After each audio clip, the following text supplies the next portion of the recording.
Robbie Lawler was out of control. This is Double Cross, the murder of Robbie Lawler. It was going to be an all-out war with him in the middle of it. Crime World special investigation podcast based on my new book, Web of Betrayal, wherever you get your podcasts. Why does it look weird? It does look weird. I'm just trying to get rid of my chin. It's because again. Ema Rabbit has me paranoid now because she's coming in saying we have to keep our heads up. So and now I have my shoulders down. If it dropped from the sky and I could go like that, I might look better.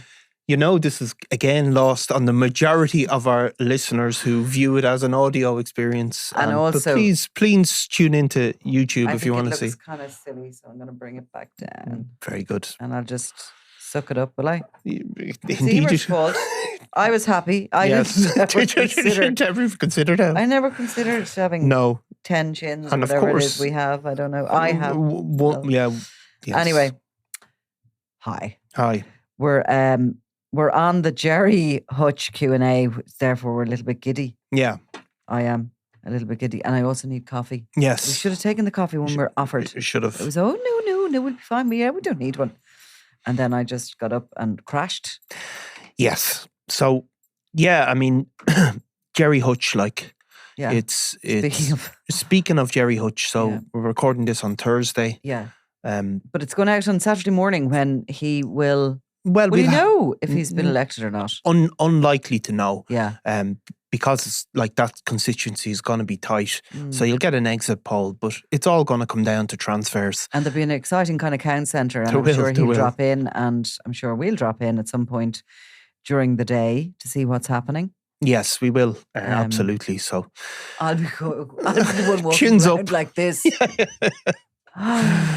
Anyway, so need my glasses, but we'll come back to that. Yeah. And I'm not putting them on because I'm bad enough. We're going to start with, you've loads of you have written in questions about this, obviously.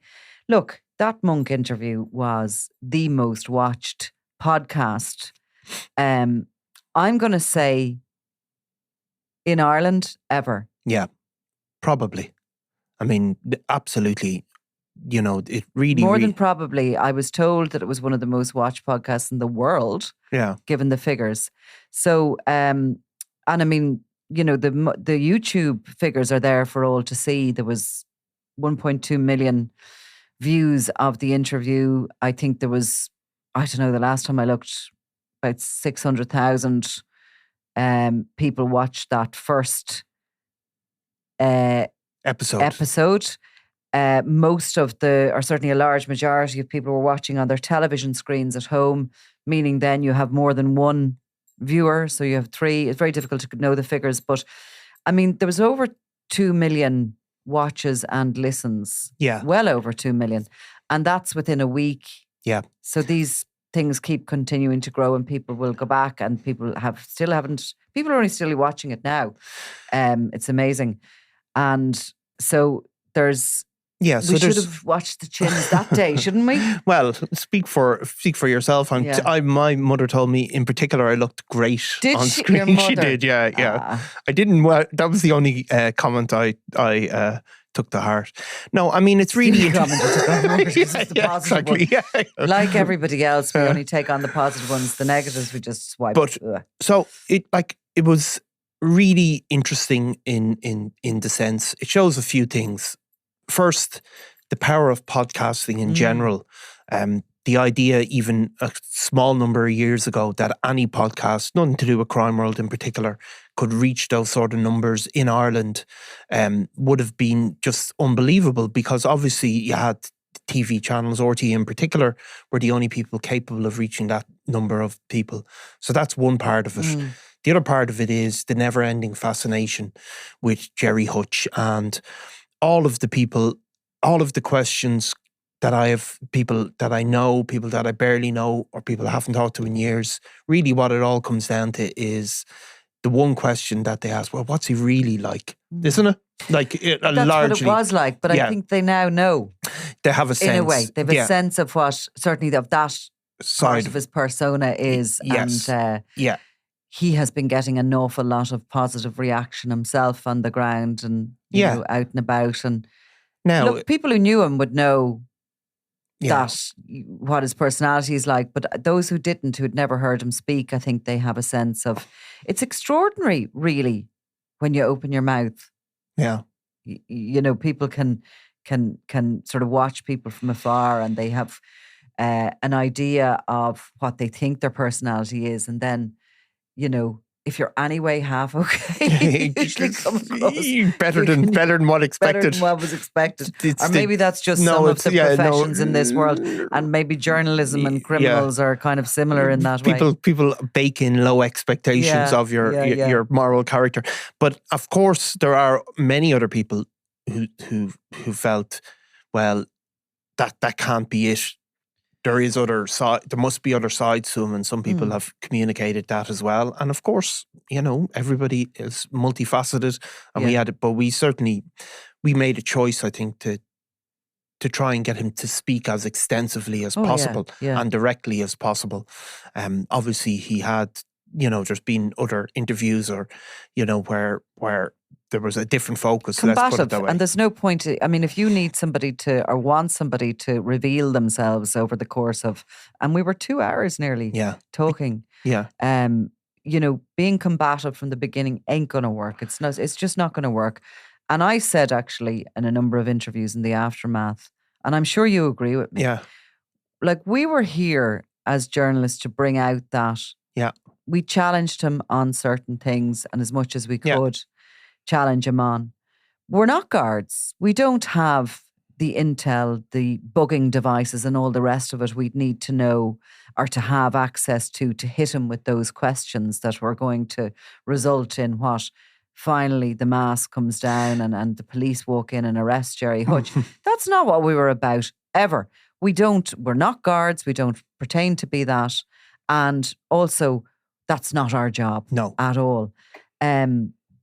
But I think that, you know, we sort of did our best, and in a way, in a very short and unplanned space of time, because this was not a massive, big planned. There wasn't a big run into this. Was there a meeting? There might have been. Well, there was a sort of broad parameters, a sort of broad parameter. So, like, you're not going to sometimes. I mean, as a production. Yeah. As a production here, there was not great big meetings with producers and everybody, and we didn't discuss. The only thing we discussed was we'd keep the studio as is, and we put him where we put every guest, and we would just see where we go. We'd a broad outline that we were going to go chronologically. We didn't broadcast it chronologically. We broadcast the middle bit first. The second bit was the first bit we did, but that's how we went through it chronologically, and it's usually a very good way of keeping everybody focused in an interview. Yeah. But there wasn't a kind of week lead up in this. And there wasn't a big kind of communication. This happened quickly, and we reacted quickly. And and people can have an opinion on it of whatever type they want, and that's no problem, is it? No.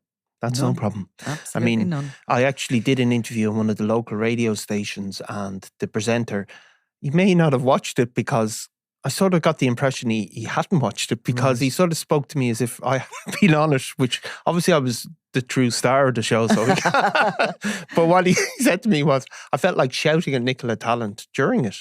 And I was going, that you did? No, he did. The presenter who interviewed me on a local radio station. Okay. Because, you know, his view was, this guy is whatever, and he should be screamed at, I suppose.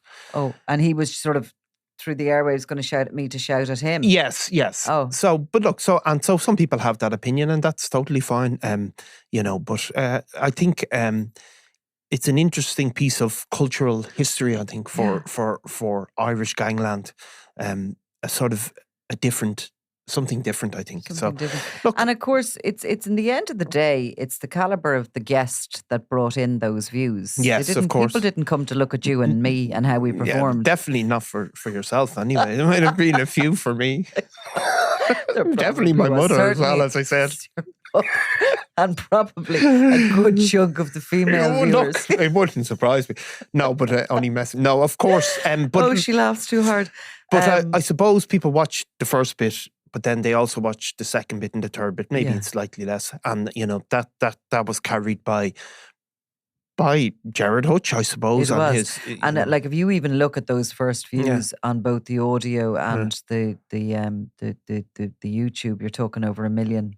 Yeah, probably unique viewers and listeners, which is a good portion of the population of this little country of ours. It is. So, are we done clapping ourselves on the back and justifying ourselves? And are we ready to ask some questions and answer? I think so. Okay, I'll start with this one.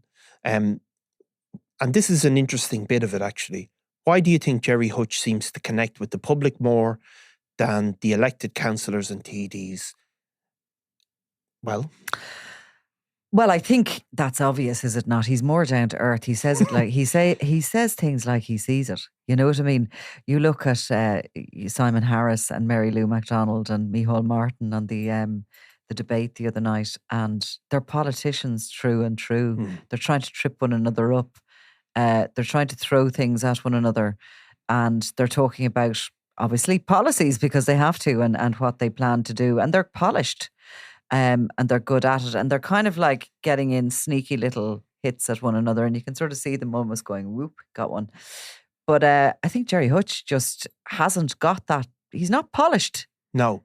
He's just kind of rough and ready, says things as they are, says things without thinking too much about them. He certainly hadn't massively developed policies on most things. And I just think that the ordinary person likes that. Well, I think two things, right? For a start, he doesn't connect with everybody. So he definitely connects with some and definitely doesn't connect with others. And that's definitely true. We also live in a culture, a different time than we once lived in, where people are much more suspicious of authority, of elites, of people in power. And I think some of the popularity, if Gerry Hutch had ran 10 years earlier, this wouldn't have happened. He wouldn't have done as well, or he won't do as well as we expect him to do. So I think we live in a different time, and people are more willing to listen to those voices. But there's something you said about authenticity, and that was a big feature in the American election, where Kamala Harris was really, that was in some of the analysis, she didn't come across as authentic, and people don't like that anymore. Where Donald Trump, he came, like, people might not like him, but they think he's authentic, and that matters more now than it ever did. Especially when you have podcasts and all that sort of stuff, it used to matter more that people were on message and spin and sound bites. Those things don't work as well. So I think he feeds into that.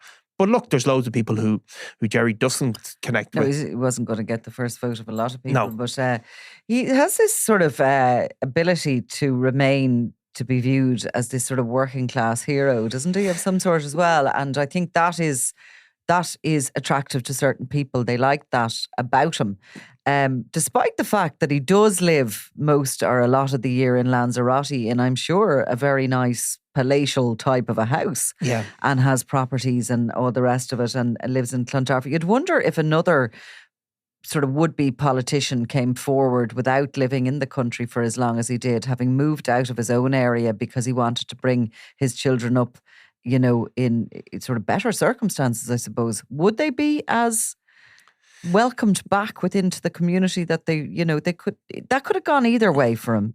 I mean, there certainly was a bit of an attempt by some rivals to sort of, put that out there. He doesn't even live in the area. He moved out a long time ago. It didn't work. I mean, he seems to still have a big connection with particularly the North Inner City. I don't know whether that connection extends to Cabra and Phibsborough and other parts of that electoral area, but the North Inner City doesn't seem to care that he moved out to Clontarf, do they? No, I mean, I suppose when you hear him describing his own upbringing, that's where he comes from, and that's what he's one of them. Defines him. And he says he's a blow-in Clontarf anyway. He's never been accepted out there. Maybe he hasn't. Probably not.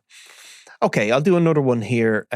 What was it like to interview the monk? Was he what he thought was he what you thought he'd be? Which is, again, And finish that. Can you tell us about behind the scenes of the recording? Yeah. Nothing to tell about the behind the scenes because he literally came in, sat down, and we got going. There wasn't sort of any big team here. There was really only the crime world. There was ourselves, obviously. There was Ian Malini, who's our producer, Claude Amini, assistant producer, and NASA Kumisky, who was also an assistant producer. And that's all we had here. And obviously Ali Bracken at the Sunday Indo came in on a Zoom call to ask some questions. But there wasn't a massive big, and there never is a massive big sort of, RTE style team here. That's what it was. There's nothing to tell you about behind the scenes. Did he take a cup of tea? I can't remember. I don't think he did. No. I think he took a glass of water. What was it like to interview him, and was he what you thought he'd be? I have to say my big standout was I was surprised he was as open as he was. There wasn't a question apart from one when I asked him if I could bring him to, his own family being killed during the feud. He wasn't able, I don't think, to go there. But apart from that, and that is an understandable thing, but there was nothing else that was asked of him that he didn't answer it in some way. It mightn't have been totally satisfying for everybody, but he did answer things. I think on a personal level, was he what you thought he'd be like? Like, I have met, obviously, criminals in this job, and a lot of them are very extroverted, but they're also trying kind of dominate you, I think. Do you know what I mean? So they're very much, even physically, they'll try and dominate you and try and kind of, be a, sort of a peacock, I suppose. So Gerard Hutch isn't like that, actually, which I think that is probably the most surprising. Obviously, he's one of the most famous or infamous figures connected with criminality in this country. I think he has, on a personal level, he's very much not like that. And I actually spoke about Dutchy Holland, a totally different person, but he struck me like that as well. But so I think there was definitely that maybe was a bit unexpected, because I think at a bit of a core of him, there must be a bit of almost shyness in him as well. But that's on a personal level, and you have to say maybe other people see other sides to him, but that's how I found him. So, is Gerry Hutch still under threat? Do you want me to answer this? Yeah. He is, except I suppose the threat level, which would once have been at critical, is no longer. It has come down, I suppose, over the years. The Kinahan-Hutch feud was quelled somewhat around towards the end of 2018 into 2019. And for a number of reasons that happened. Gerry Hutch will always be under threat. He has told us that he was issued with a GIM, a Garda information message, back in 2016, and that has never been removed from him. He needs to watch his back, but he's certainly not under the same kind of threat that he once was. And I mean, it was between the years for 2 years, certainly. Critical threat level is the same level as would be measured of a likelihood of a terrorist attack. That's what that is. And that's the level of threat he was under for 2 years in this country. I think you can see some truth about what's going on in the feud. Like, there's no deals are done, and they're notaried by lawyers, and but if you can look in the prison system, people will still be kept apart in the prison system, but the threat level regarded between people that are sort of broadly connected with the Kinahan cartel and people that are broadly connected with the Hutch organised crime group, the tensions are simply not there in prison the way they once were, and the prison services don't treat them as being so imminent. So something has changed, all right. And here's a part of a question that you may, to continue on that thought process. Did he make a deal with the Kinahan cartel? Well, I don't think that it fully works like that, does it? But I think there's some... what is happening in this country, I think maybe there's a no strike first policy. I do think something like that has occurred. And I suppose to point out, as he did describe to us in detail about how he, mediated a deal that was made with the Kinahan cartel and they reneged on it. Yeah. And I don't think if you were once bitten like that, you'd be going back to making any deal with them. No. So I think it's very unlikely that any deal was done, or that even if a deal was done, that he would believe that deal was something that was solid, Exactly. And I mean, the history of Irish gangland will tell you that deals, you know, you can't bet your life on somebody sticking to their word. What's the monk's favourite dinner? Well, I don't know, but Do I? but that's. I would say it's I something. have to admit defeat on that. Yes, I'd say it's probably like a roast or something on a Sunday. Would you not? I'd say it's not going to be something fancy anyway. I don't think. Maybe you'd be surprised You though. probably You know, would. he has actually travelled a lot, Yeah. and you know, he lives a lot of the time in Lanzarote, which is nice fish sort of Yes.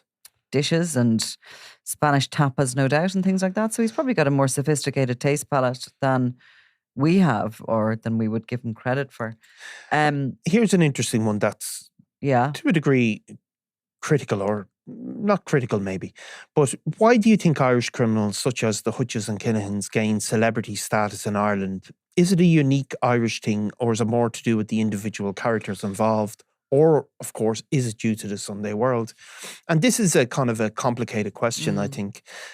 Why do Josh in London, by the way. from Josh in London? So why do Irish people care about crime reporting? And people obviously do engage with it, and it's not just the Sunday world, of course. If you look at the Irish Times and RTE, the amount of sort of gangland coverage that they are doing, it's escalated. And the reason for that is really, really simple. They now get data analytics on who clicks on their stories, and they can see the public have an appetite for it. So there's a couple of things in Ireland. We are a small country. We're also, you know, we're a generation or two away from poverty. The vast majority of this country, or people haven't got out of it. But you know what I mean? It's not like England, where you have this very rigid class structure where people have been wealthy for 800,000 years. So everybody knows somebody. And therefore stories about individuals, people will say to you always, I know his sister, his sister used to go out with my ex-boyfriend. And that connects people into crime stories. In England, it was the same during the Cray era. And that sort of era of criminals. There was a huge amount of reporting, a huge amount of interest, and there remains in those stories. What happened was the newspapers changed in England, and they became very, very heavily celebrity focused, and therefore some of that crime reporting tradition died off in the UK. But you see it emerge again now in podcasts. Crime podcasts are Very much so popular in the UK. It just got dropped a bit by the popular press.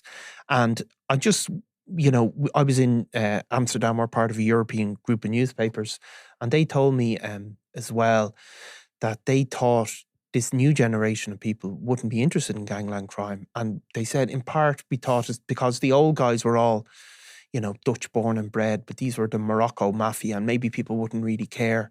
And they found out with the advent of the internet and the analytics, people do care. People just love those stories. Yeah, I mean, Ireland, why do you think Irish criminals are such celebrity status in Ireland? Like, it has certainly in the past had to do with the media. It has. I mean, the media. 100%. I mean, Crime Story sold newspapers. The Sunday World was the biggest selling newspaper in the country, along with the Sunday Independent, which also had crime stories on it during its heyday on the front pages, week in, week out. You know, we've better analytics nowadays as a media, where we can see what you're reading and listening to, when, how long, etc. And in live time. We have screens up all around our building where we can see what is happening and who's watching and listening to what. So we can really, I suppose, more connect with the customer, because we're not saying what works. Yeah, I mean, in those days you would have been putting a thing out so it sells, but it could have sold anyway if you had. Yeah, it could have been something else in the paper that was selling it. You don't know. The papers were selling. That was the form of media that people used to be getting, and it was a more sort of a crass way of being able to, you know, work out what it was. But definitely those crime stories became part and parcel of what was the Sunday World in its heyday. And each week the Monk or the General or whoever else was on the front, and their antics were on the front pages. And but people love stories about people, you know, and that's a part of it. And well, funny, you know, you often say, and maybe this is a case in point, you know, Gerry Hutch was more interesting than if we had Simon Harris on here, wasn't he? Do you think that many people would have tuned into Crime World to watch an interview with Simon Harris? No. The fact of the matter is that Gerry Hutch is an imperfect human being who hasn't had a life, a lot of which he's probably not able to talk about publicly in case he gets himself into trouble. But he's had an interesting life. And he didn't have a clear path to where he is now. It's an intriguing life he's had. And, he didn't finish school, go to college, get a degree, get a job, get into politics and find himself, working his way up that ladder to become Taoiseach or whatever else. And people it's not just in crime. He's no accountant. He's no accountant. And if you look even in sports, why are people more interested in Maradona and George Best and people like that? People that live their lives on sort of as outsiders, even if they are insiders simultaneously, are of interest. And also, the thing about crime is, the Sunday World and the media, of course you can say we created them. But remember, in my opinion, most people get involved in organised crime to become famous, even if they don't get into the papers, just to be a big shot in their area. Certainly, so they're absolutely interlinked.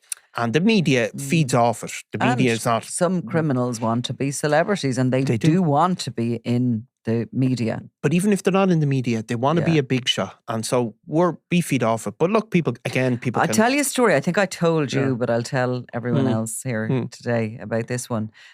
Because I think this just shows you... I have to tell you half the story, unfortunately, like every bloody story I say publicly. But but this shows you how small Ireland is, I think, when it comes to the criminal and how we all sort of mulch around and whatever. But the day Gerry Hutch returned to Ireland into Dublin Airport and I doorstep, and that was the day I asked him would he come on the Crime World podcast, and he gave us I think about it. Yeah. And we thought, woohoo, we might be in there. So that day I had come back into the office here and I was doing something across the street here on Talbot Street, and I was coming back across and I met this individual who we speak about quite a lot on this show, and really significant player in organised crime, shall we say, a man, right? And as I'm walking across the street, I see him coming towards me, and I have seen him a few times actually. I have seen him physically a few times, even though we write about him and everything. And as I look up, a sort of a big smile comes across his face, and he says to me, "Well, Nicola, you're having some day. You're meeting all sorts, aren't you?" Because he'd obviously seen the video on social media of me doorstepping the monk. And all I could do was laugh. I actually thought it was really funny. I mean, a character maybe that you shouldn't be having a kind of an interaction like that. And I'm obviously not going to name him or call him out for that reason. But it was funny, and it was... Yeah, it's a genuinely a small country. And it was a genuinely... clever observation to make, wasn't it? And I was bumping into all sorts that day. It was that quick sort of Dublin wit. Yeah. So I think as well, the funny thing with the Gerard Hutch thing is the interview is that people sort of feel like, oh, I shouldn't like him, but I did. And, it kind of explains how that sort of Robin Hood image, I have to say as well, a lot of feedback I got from people you wouldn't have been expecting it was in relation to what he had to say about the Regency trial, the Jonathan Dowdall not facing the murder charge, the evidence and what he believed happened to him. I got a lot of feedback on that, and it was, to hear that. Yeah. Now, and the other thing now, because we have to give the balance, I did get feedback as well of, he's playing the game. Yeah. He's pulling the wool over people's eyes. So you do get all that feedback. And look, but that's coming about from his attempts to go for election. And, is he doing it I was asked, I think on the Pat Kenny show, was he doing it so as he wouldn't be extradited back to Spain to face money laundering charges? And I was like, but of course he would be. Like, how would standing for election stop you? No, it wouldn't stop. Of course he'd be extradited back if needs be. Yeah, it's not like the American system. Not at all. Not at all. Where Donald Trump can't be prosecuted because he's the president. So we don't have that system in Ireland. So people bring their own things to it. And really, I don't know, did we ever totally get to the bottom of why he stood, or, and we, at this point as we're talking, we don't know whether he's got in or not. I've mentioned a few times, and I've said it to you, I feel there's a sense of him taking back his city. Well, I've always said, is it two fingers to the people who the guards and to the Kinahans who've but that's dominated what I his would life. Be more concentrated on, maybe the Kinahans and the whole idea of that, the way things happened in the city, and that sense that people turned against him and that he had to stay away for so long. I wonder, was there a bit of that? I mean, if you want to come back all guns blazing, you go out in a truck with your face on the side of it singing "The Boys Are Back in Town," and you go to all those areas. I mean, there was some social media he posted after he'd done his interview here up in Hardwicke Street Flats. I mean, there was a point where Hardwicke Street Flats was the centre, almost the headquarters of the Kinahan organisation. And it was said by Gardaí and others at the time, and people who were working within that sort of whole fight against that feud, that there was a huge amount of money being paid to people around that general area from the Kinahan payroll, that it was, it was no longer sort of Hutch territory up there. And I did find that social media interesting, to see them going in there with that van with the music playing and getting out and sitting and shaking hands with the people. And that is definitely, you're regaining something there, aren't you? Well, you're regaining even something. that narrative was probably false about Hardwicke Street area. Did the Kinahan cartel own that? I know key figures from the Kinahan cartel were from there, etc. And there certainly was suggestions that there was money being paid for people, for spotters, and there was evidence of that before the courts and everything. But I wonder really what the people were silenced for a long time because they were afraid, weren't they? They were afraid, absolutely, and that's a part of the fear. And of course, we always think of the Hutches as being the North Inner City, but the Kinahans had a very firm grip, and some of the very senior figures were intermingled in that area.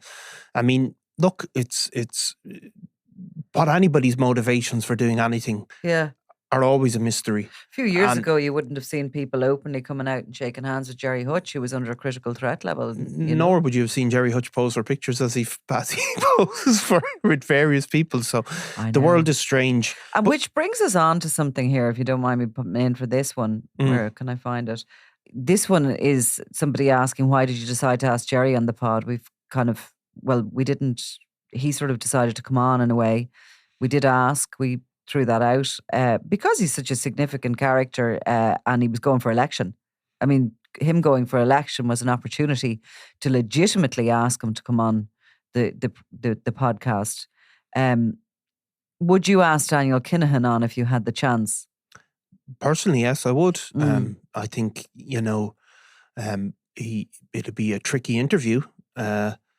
There's, is there much, would he come on and be open and honest? But absolutely, I mean, he absolutely I would ask him and like that opportunity. And yet, this isn't a show that we have a long line of criminals lining up to come on to sit to be interviewed or to tell their story. This isn't like the James English podcast or other podcasts, and nor will it ever be. There was a reason, as I said, because Gerry Hutch was standing for election.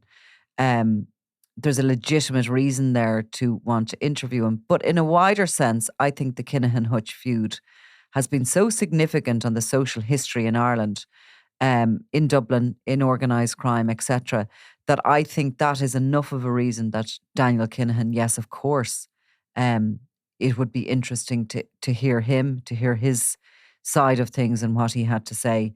I have asked a number of occasions actually Yeah. to interview Daniel Kinahan, and I actually asked him to come on and do a podcast, a recorded podcast when Billy Joe Saunders, if you remember, the boxer, was engaging with me and asking me to fly out to Dubai to meet with Kinahan for a Valentine's Day meal. I said at that point, well, why don't we just do a recorded interview on both sides so as I can't be accused of editing and cutting, etc. But anyway, that wasn't answered at the time. Yeah, I mean, is there, going back to that, there are certain individuals that you would ask and have in that seat, but it's not every criminal or anybody, just any random person with a criminal history. There has to be something really significant and, worthy of delving into for the sake of the public and the listeners. Of course, and yeah, exactly. I mean, I think obviously a great interview as well would be Christy. I'm sorry, but Siri or some little roundy thing is listening to you and possibly recording you on my iPad, I'm not sure, and has just said, knowledge is good. Well, it what is. What did I do? Say, yes, it is. Did someone say knowledge? Did I say knowledge? I don't know. Look, but do you know it's a what? little roundy ball, it won't switch off. Fascinating now for our listeners again, Nicola. What would you like to search for? I don't want to search for anything. I want you to turn off.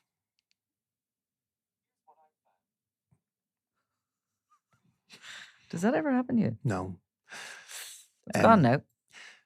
I'd love to get Christy Kinahan Senior in that chair. Yeah. I have to say that would be the one I would even more than Daniel. Yeah. Me too. Yeah. I mean, what an incredibly fascinating tale, and an incredible sort of person. Yeah. I don't think he'd be too humble. No, I don't think he'd do or shy. No, and I don't think he'd do it. But look. It's a fine balance to be struck, and will you be covering Hutch at the Cown Centre? Yes, we will. Yeah, but you'll be covering the election anyway. Covering the election, all the candidates end up. I mean, most of the Dublin candidates end up in the RDS. So we'll be there. I presume he'll be there. It'll be a funny mix of people there. And I suppose that comes to the real. We're recording this, as I said, Thursday evening. So it'll go out on Saturday. In which case there will be exit polls. There'll be maybe some tallies. There'll be exit polls. There won't be tallies probably on Saturday morning. So the real question is, do you think Gerry will get a seat? I don't bloody know. What do you think? I think he'll just fall short. I think the transfer, he won't be transfer friendly. I think if he probably will get enough first preferences to be definitely in the mix. But whether people will transfer if somebody, some of the other candidates are eliminated, do they get number twos to Gerry Hutch? Now, transfers are very unpredictable. There was people transferring from the Green Party to the National Party there in the local elections. So you just don't know, but I think that would be the real issue for him, Yeah, so look, I think it's kind of a 50-50 thing, to be honest with you. Yeah. I mean, I don't know enough about politics to be able to confidently say whether he will or he won't. He certainly seems to have... I tell you what I think, right? I think for people who didn't know him, he is a different man when he walked out of this studio than he was when he came in. And I think that will stand to him. I think he definitely won over an awful lot of people. I don't think he expected the reaction he got. And I don't think he can ever go back to being this mysterious character, that he was. No. I mean, it's gone. That part of him is gone now. So, and whatever happens, whether he is elected to the Dáil or whether he, takes the next flight back to Lanzarote to top up his tan, he is, I think, just changed. And I think as well, I suppose it's somebody said, to me, like that would make a fascinating doctorate for somebody about how the media is. And of course, again, I sort of spoke about this before, but it's interesting for us and for others to see, because crime reporting is very good guys and bad guys, or it has been very much like that. But of course, all criminals have good and bad sides, like all human beings, like us, like everybody else. And of course, so you can see that, I think, in an interview like that. But I think, however much he fears, say, getting extradited to Spain for money laundering charges, I wonder, does he fear more winning the election and having to rock up in Leinster House and take a seat in his stall? I don't have a clue if that's a far more scary thought than any money laundering probe by the Spanish police. I'd say that would be what did I get hanging myself? with Simon Well, I Harris. don't know. Would that be? What's Niall's sandwich order he gets every day? I get a. But I get. Will I answer? Go on. So you get a toasted special usually, with chips, which you're really worrying about your intake of chips at the moment. You're concerned about it. You keep talking about it. Actually, I'm still. I mean, I'm in a sort of a younger decade than you, Nicola. So I just don't want to go into your decade. I don't want to. I mean, your body is a temple. It is. You know, but you get that, or you get fish and chips. Yeah. And then you worry about both the fish and the chips. And then I have to say to you every time, do you want that? Yeah. And you go, yeah. And I go, well, have it, for God's sake. Yeah. So we have to have that conversation, don't we? And other than that, I get a sandwich in a box. A sandwich in a box. Chicken and stuffing. Chicken and stuffing. Do you remember you used to get one with relish? I do. I get relish sometimes. I do get ham and cheese and relish. Well, ham and cheese and relish went on for about 5 years. It did. Yeah. It did. So that's it for whoever really finds that fascinating. Yeah. Few other little bits of business I think we have before we finish up. Well, I'm going to tell you, we get messages on Instagram, but this was absolutely the best one from a woman called Carol. She sent this to me just as the trailer came out. Yeah. She said, Niall, I'm due my baby this Saturday, and when I opened Instagram tonight and saw you have Gerry for an interview on Sunday, I nearly collapsed. I reckon this is going to bring on labour. I'm so excited.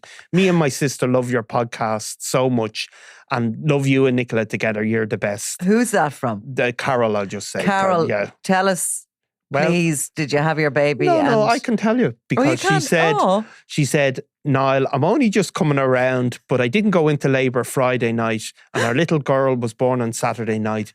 So I wasn't lying about the excitement of the interview threw me into labour. I'm here now with my gorgeous girl asleep beside me, earpods in on part 2. Can't get much better than this. Fantastic. Isn't that lovely? Yeah, absolutely. And so, the circle of life. Yeah, and she's subsequently shown a picture and she's doing great. So really she'll lovely. have to call her Geraldine. Right? She did say she considered it, but she hasn't gone for it. Okay. And apparently both you and I keep banging on about the laser treatment we really need on our eyes. And there's some new option we have which would give us one good eye and one not so good. So one for long distance, one for short distance. And apparently this works and they work independently of one another. I don't think I like the idea of my eyes working independently of one another, like going all over the place. Well, can I tell you, because this is definitely going to qualify as the most boring conversation we've had on Crime World, but I do have an eye condition in one of my eyes, and keratoconus it's called, and I did at one point say... serious about this? Well, it's not that serious because I did at one point say, can I get glasses? You know, because you get a special corrective lens for that and they'd have to get it short. And he said, no, you couldn't do that. What you could get is a monocle for the other one. so it's not those things. That would be so... People would really take me seriously if I had a monocle, wouldn't they?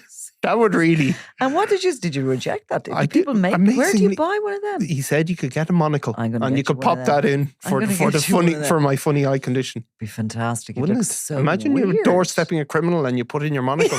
Now that would cause him to take pause. But you know what? If we do go for this independent eyes working independently, which seems to be some sort of an operation we need, and we'll have one looking at far distance and one looking at short. I can just imagine all the wrinkles that would happen. But this guy says you do sacrifice some of your distance vision along with your depth perception and spatial awareness. Yeah. I don't think either of us need certainly to sacrifice our spatial awareness. No, I don't think. Especially you, who a report earlier this year suggested cannot be touched. No. I definitely think you'd end up having to get treatment. Can you imagine? We'll suffer on, I think. Yeah, we will. Okay, right. That's it for the moment. Thanks very much.